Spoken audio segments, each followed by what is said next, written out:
TitleMatchNetwork.com. Well, see, that's the thing. It's like we were put together with SmackDown, and I think SmackDown.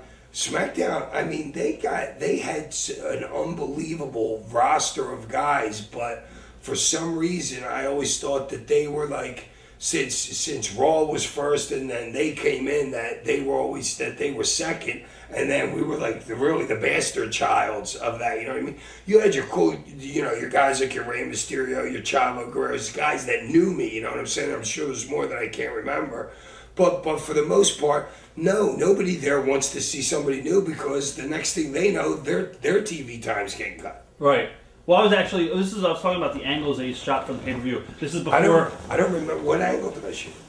You guys went to TV a couple times, I think, before the actual first pay-per-view, so they did a couple things. I don't remember what we did. Because, you never know. Like, it's so easy to get heat up in that company. It's absolutely ridiculous. You know what I mean? You step on the wrong eggshell, you say the wrong thing. You know what I mean? Like, Striker came to me one day, and I'll get rid of that thing and put it in the bedroom, please. Striker made a little guffaw by saying something about, remember how I said that the Raw team, like, they were looked at as the number one, SmackDown was looked at the number two. He said that to the wrong person. Well, the wrong person that he said it to, the agent stooged him off. So when we were in Europe, and Striker had all kinds of heat, and he's a buddy of mine. Striker intellectually can match me wit for wit. He's just smart. We both have very high IQs. Mine's in like the low 140s. His is probably around like 160. Like if you ever watch Malcolm in the Middle, his is kind of like Malcolm's. His is probably about 160, low 160s. You know what I mean? So that's why me and him meshed so well together, and still to this day we're still really good friends. You know what I mean? But it was so easy to get heat right then.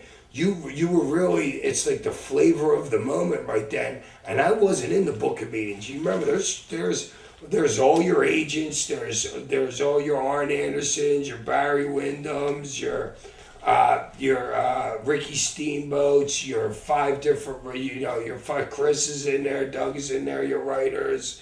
Vince is in there, Johnny Ace is in there, Stephanie's in there, then Triple H is in there. You might have the Big Show in there too, and he had the belt. You might have Booker T in there.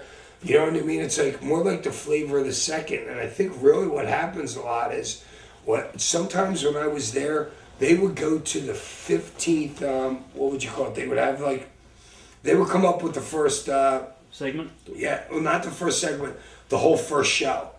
By the time it got to be 5 o'clock, they will be at the 15th. I think the most I saw was 14th or 15th rewriting.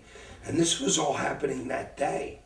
And I was like, oh my God, what the hell is going on there? I'm like, are these guys ADD as bad as mine is? Right. I'll give you an example. I went from a couple weeks ago from being part of a 6-man tag match to part of a 4-man tag match, to being a singles match, to by the eighth writing of the show, to not being on the show.